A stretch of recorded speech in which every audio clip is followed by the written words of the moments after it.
Hello friends, तो आज हम देखेंगे एडगर एलन पो की टू साइंस कविता। तो दोस्तों, आगे बढ़ने से पहले हम कवि के बारे में थोड़ा जान लेते हैं।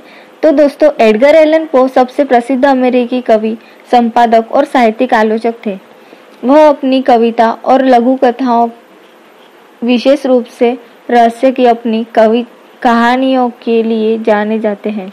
तो दोस्तों, हम कविता शुरू करने से पहले पोएम के बारे में भी थोड़ा जान लेते हैं। तो दोस्तों, टू साइंस ये कविता शेक्सपियर सोनेट्स में से एक है, जो 1829 में एल आरफ और मामूली कविताओं की अपनी कविता के दूसरे खंड में प्रकाशित हुआ था। यह कवि विज्ञान, तकनीकी प्रगति और ध्यान के लिए अपनी नापसंदगी व्यक्त करते हैं। वह इस बात पर जोर देते हैं कि विज्ञान करुणा के बिना जिज्ञासा को दर्शाता है और प्रकृति के सभी चीजें के प्रति अंधा है। वह सीधे विज्ञान को संबोधित करते हैं और उसमें चुटकी लेते हैं। तो दोस्तों, अब हम कविता की ओर चलते हैं।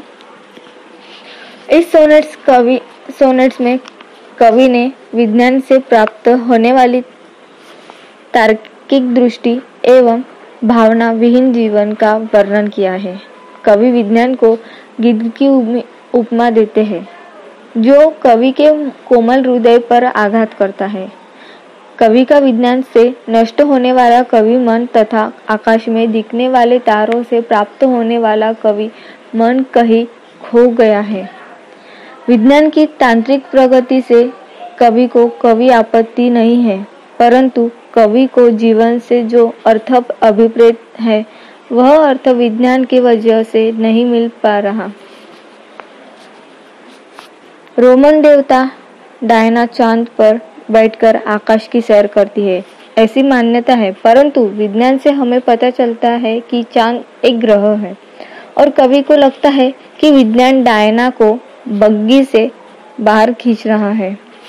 कवि पेड़ पर रहने वाली हेमेड्राइड अप्सरा का उदाहरण देता है। वह अप्सरा विज्ञान की वजह से पेड़ को छोड़कर दूर आसमान में तारों के पास चली गई है।